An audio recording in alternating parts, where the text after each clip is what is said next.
Hello everybody, good morning and welcome to our channel Prachi's world. And आज के इस blog में आप सभी का स्वागत है। एंड खास करके उन लोगों का जो कि मॉम होने वाली हैं और या फिर उन लोगों का जिनका ऑलरेडी मदरहुड है, वो मेरी फीलिंग्स को समझ पाएंगी। तो इस बात से तो आप लोगों को थोड़ा बहुत एनालाइज हो गया होगा कि मैं आज किस बारे में ब्लॉग बना रही हूँ।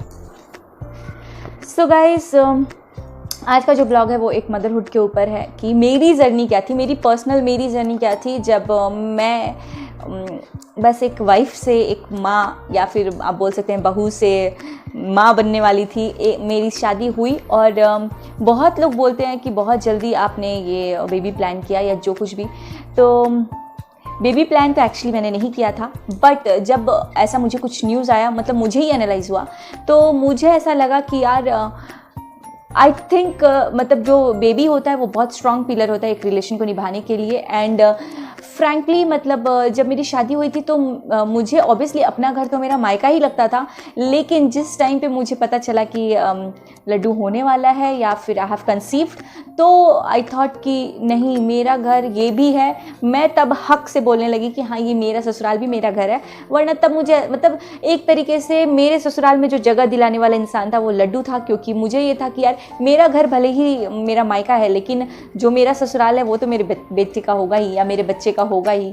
एंड देन फिर मुझे एक अपनापन, मतलब एक बहुत ज़्यादा अपनापन मेरे ससुराल से उस टाइम पे मिला मुझे कि हाँ, ये मेरा घर है। तब मुझे एनालाइज हुआ, ये तो मैं सुनती थी कि हाँ भाई अब मेरी शादी हो गई है, अब मेरे दो घर हैं। बहुत जल्दी मेरी रिस्पॉन्सिबिलिटीज़ बढ़ गई थी क्योंकि I was focus towards my job and मुझे आगे करियर में बढ़ना था। बट एक टर्निंग पॉइंट आया मेरी लाइफ में जब मेरी शादी हुई, बट उसके लिए मैं प्रिपेयर्ड थी क्योंकि 1 साल का मुझे टाइम मिला था, तो I was completely prepared. But pregnancy was something I did not prepared, but it was a big and सबसे बड़ा गुड न्यूज़ मेरी लाइफ का था जो वो मेरी प्रेगनेंसी का था। हाँ, उस टाइम मुझे आई थॉट कि मुझे क्या करूँ मैं, क्या करना चाहिए नहीं करना चाहिए। Then my mom was here. मेरी जब मैं कंसीव की थी उसके दूसरे दिन मेरी मम्मी यहाँ आई थी रक्षाबंधन के लिए, और मैंने कंसीव किया था अपनी शादी के ऑलमोस्ट 7 मंथ्स के बाद। तो मेरी मम्मी आई थी, फिर मैंने मम्मी को बोला कि मम्मी I need to share something. तो मम्मी ने बोला कि हाँ बोलो क्या है। तो देन मैंने बोला मम्मी को कि मम्मी I think I am pregnant. तो मम्मी ने बोला कि मम्मी तो पूरा खुश हो गई, बोली कि वाह, माता रानी से यही बोला मैंने। और सभी मेरे उसमें तो था कि 6 महीने 5 महीने होते हैं या शादी के, तो सभी बोलते कि क्या हुआ, कुछ गुड न्यूज़ है या नहीं है। ये मुझे नहीं पता I should say this on camera और not, but I am just sharing my journey कि हाँ मैं क्या थी, मुझे क्या फील हुआ था मेरी प्रेगनेंसी के टाइम पे।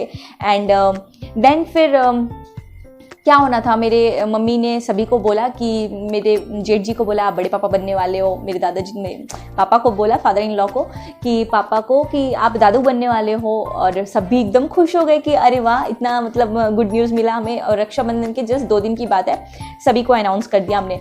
फिर और क्या करना था, मेरे घर में आई थिंक हम लोगों ने किसी का भी ऐसे बेबी वगैरह नहीं देखा था होते हुए सामने, क्योंकि बहुत सारे लोगों को पता होगा मेरी फैमिली में कौन कौन है। मेरे मम्मी पापा, मेरा बड़ा भाई, मैं और मेरा छोटा भाई, हम 5 जब हम लोग सेंस में आए थे तब से हम लोग एक हॉस्टल में या फिर ऐसे न्यूक्लियर फैमिली की तरह रहे। हमारी फैमिली जॉइंट फैमिली है जब हम लोग गाँव पे जाते हैं, बट सिवान में मतलब मेरा जहाँ मायका है वहाँ पे हम सारे बस 5 ही रहते थे।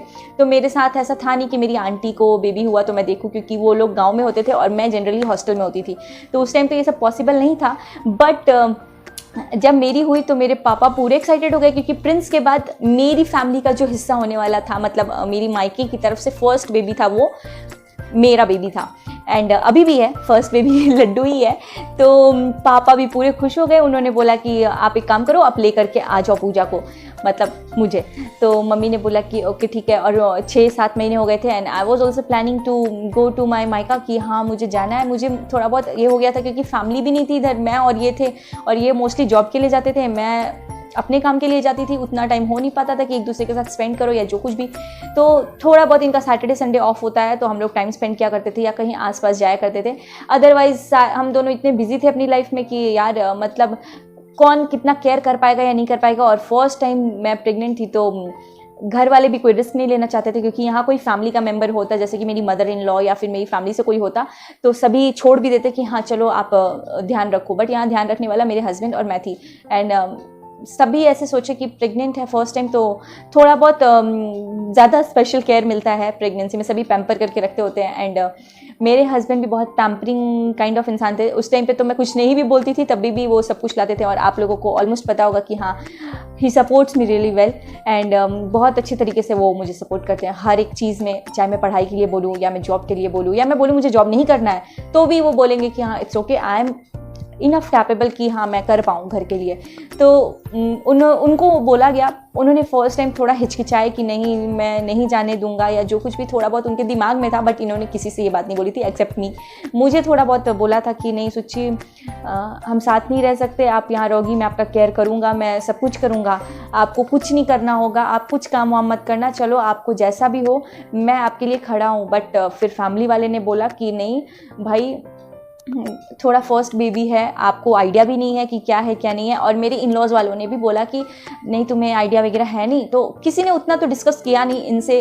इन्होंने मुझसे बोला था और फिर मैंने बोला कि नहीं, I think I should go, कि मैं फैमिली के बीच में रहूँ, थोड़ा हर कोई मेरे आसपास रहेगा एंड मुझे भी पैम्पर करते रहेगा, मैं भी खुश खुश रहूँगी एंड थोड़ा फैमिली में रहूँगी तो मेरा मन भी अच्छा लगेगा। और काफ़ी टाइम हो गया था मुझे आए हुए शादी के बाद, तो इन्होंने बोला कि ओके, फिर मतलब मेरा मन था इसलिए इन्होंने कुछ नहीं बोला। एंड अभी भी मैं मायके जाती हूँ तो मैं अपने मन से बोलती हूँ कि मुझे मायके जाना है, तो ये मुझे एक दो बार तो हिचकिचाते हैं, बट एज सच मेरा कोई डिस्कशन नहीं होता कि नहीं आप नहीं जाओगी ये कुछ भी। तो ये इतने सपोर्टिव है कि ये मुझे बोल देते हैं कि ओके आपको जाना है, आपका मन नहीं लग रहा है, आप जाओ, कोई बात नहीं, मैं टिकट कर देता हूँ, ये वो जो भी। तो या तो मैं तो मोस्टली अपनी टिकट खुद कर लेती हूँ, बट ये मेरी साथ हमेशा खड़े रहते हैं कि हाँ अगर मैं जाती हूँ, मैं बोलती हूँ कि मुझे 10 दिन बाद आना है, 15 दिन बाद आना है, तो भी इनका यही है। फिर प्रेगनेंसी की बात करते हैं, टॉपिक से हट गए। फिर मैं गई अपने मायके में, तो बहुत सारी चीज़ें थी, मतलब कि जनरली कोई ना कोई चीज़ पे कुछ ओकेज़न कुछ ना कुछ होते रहता था। मैं गई अगस्त सितंबर में, फिर मेरे भाई और का बर्थडे, फिर मेरा बर्थडे, फिर मेरी एनिवर्सरी, हर कुछ था वहाँ पे आसपास, होली। एंड मीनवाइल एक सैड न्यूज़ आया था कि मेरी दादी की डेथ हो गई थी, बट मैं वहाँ रहते हुए भी मैं नहीं जा पाई देखने के लिए, क्योंकि प्रेगनेंसी में ये सब चीज़ नहीं देखते हैं। बात करते हैं कि मैंने प्रेगनेंसी में अपना केयर कैसे किया। मेरे साथ थी मेरी मम्मा, उन्हें सिर्फ मुझे मेरे पापा ऐसे हैं कि मुझे उनसे दोबारा कोई चीज़ नहीं बोलनी पड़ती थी कि पापा मुझे ऑरेंजेस चाहिए या फिर मुझे कुछ भी चाहिए। मैं अगर एक चीज़ बोलती थी, अगले टाइम वो मेरे सामने होता था कि हाँ पापा ले आ करके वो रख चुके हैं। एंड मीनवाइल यहाँ से ये भी मुझे बार बार बोलते होते थे कि आप ध्यान रखना ये वो। एंड ये तो बहुत ज़्यादा एक्साइटमेंट थे कि अपना जो भी बेबी का प्रोडक्ट होता है ये खरीदते रहना, या फिर ये कार्ट में रखा हुआ था इन्होंने। बट मेरी फैमिली में ऐसा नहीं ये होता है, बेबी पैदा होने के पहले उसके लिए कुछ भी चीज़ें नहीं, प्रोडक्ट नहीं खरीदते होते हैं। तो मैं इन्हें मना करती थी कि नहीं आप कुछ भी मत खरीदो, क्योंकि हमारे घर में नहीं सहता है। मतलब कि अब आप लोग बहुत लोग बोलेंगे कि यार ऐसी कौन सी फैमिली है ये वो, बट मैं भी ये सब चीज़ों को नहीं मानती थी। तो कब तक नहीं मानती थी? जब तक मेरी शादी नहीं हुई थी। अब मुझे शादी के बाद कोई बोलता है कि तुम ये चीज़ करोगी तो तुम्हारे हस्बैंड पे कोई फ़र्क पड़ेगा, तो मुझे लगता नहीं बाबा, इससे अच्छा मैं नहीं करूँ। एंड बच्चे का नाम जहाँ आ जाए, हस्बैंड का नाम जहाँ आ जाए, जिस चीज़ को आप खोना नहीं चाहो और वो नाम अगर आ जाता है तो ऑब्वियसली आप नहीं चाहोगे कि आपकी किसी भी फॉल्ट की वजह से वो चीज़ दूर हो। तो मैं ये चीज़ें मानती थी लड्डू के होने के टाइम से कि हाँ मुझे वो चीज़ें नहीं करनी है जिससे मेरा नुकसान हो सके। मतलब मुझे लड्डू हेल्दी और नॉर्मल चाहिए था कि हाँ अच्छे से आए, बिना कुछ मतलब कोई परेशानी ना हो उसे। एंड देन फिर मैं वहाँ थी प्रेगनेंसी में अपने, तो मैंने एक ऐप डाउनलोड किया हुआ था अपने फ़ोन पे। मैंने स्टार्टिंग में ही कर लिया था जब मैं 2 मंथ्स प्रेग्नेंट थी तभी। And guys you won't believe कि उस ऐप में जो कुछ भी आता है वो ऐप के थ्रू मैं रिलेट करती थी पूरा। उसमें मॉर्निंग में ही आ जाता था, मम्मा good morning, you need to walk. मेरे पास एक स्मार्ट वॉच थी जो इन्होंने ही मुझे गिफ्ट करा था, तो उस स्मार्ट वॉच के थ्रू मैं वॉक करती थी और मैं काउंट करती थी ओके आज दिन में मैंने कितना वॉक किया ये वो। कभी कभी मैं 33,000 स्टेप्स ऐसे कुछ लेती थी। वैसे तो मैं बहुत कम काम वाम करती थी, तो मेरा थोड़ा प्रेशर भी था कि नॉर्मल डिलीवरी होना थोड़ा बेटर होता है। मैं भी ये सोचती थी, मेरे फ्रेंड्स भी ये बोलते थे कि नहीं नॉर्मल डिलीवरी ही बेटर होता है। बट गाइज नॉर्मल हो या सिजेरियन जो भी हो, आप अपना केयर करो, बेबी सेफ़ होना चाहिए, आप सेफ़ होना चाहिए, उसके बाद तो हर चीज़ से रिकवर हो जाता है इंसान। फिर मैं वॉक करती थी, डेली मेरा वॉक का ही खाली था। एंड मैं फ्रूट्स खाती थी बहुत सारे।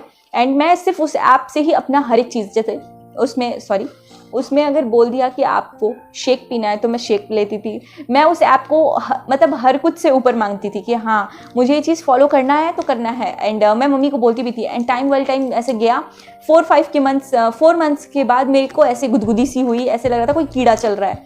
फिर देन मुझे रियलाइज हुआ कि ओके शायद बेबी मूव कर रहा है। फिर मीनवाइल मैंने अल्ट्रासाउंड कराया एंड अल्ट्रासाउंड में मेरा बेबी उल्टा था। एंड मुझे थोड़ा सा हेडेक भी हो गया था, मैं थोड़ा हाइपर भी हो गई थी कि अब मैं क्या करूँगी। मैंने क्या किया कि ये उल्टा हो गया, बट देन डॉक्टर ने बोला कि आपको लेफ्ट साइड पे सोना चाहिए, लेफ्ट साइड पे सोने से बेबी अपनी राइट पोजीशन में आ जाता है। देन फिर मैं लेफ्ट साइड पे मतलब फॉर 4 मंथ्स में मुझे पता चल गया था। 5th मंथ में मुझे पता चला था, 5th मंथ के अल्ट्रासाउंड में।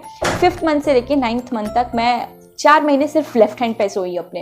एंड देन मेरा लेफ्ट हैंड भी पूरा पेन करने लग गया था। एक टाइम पे ठंडी थी वहाँ पे, मौसम जो था दिसंबर जनवरी की बात है। जनवरी में मेरा आई गेस 7 मंथ चल रहा था, 6-7th मंथ चल रहा था। तो फिर उस टाइम पे मुझे ठंडी भी लगती थी और उस टाइम मुझे ठंड भी लग गई थी, बट डर था कि खांसी की वजह से बेबी को कुछ दिक्कत ना आए। एंड देन फिर मेरी डिलीवरी बहुत नॉर्मल थी, मेरे को एकदम अच्छी खासी, मुझे कोई बीमारी मतलब कुछ भी नहीं सिम्टम था थायराइड का, ना गैस का, ना किसी चीज़ का नहीं था। एंड मोमेंट पे जब मैं 9th मंथ में एंटर की तो मुझे हुआ SGPT मेरा बहुत ज़्यादा हाई हो गया था, 250 हो चुका था मेरा। एंड वो होना चाहिए 30 से 50 के बीच में एक प्रेग्नेंट लेडी को।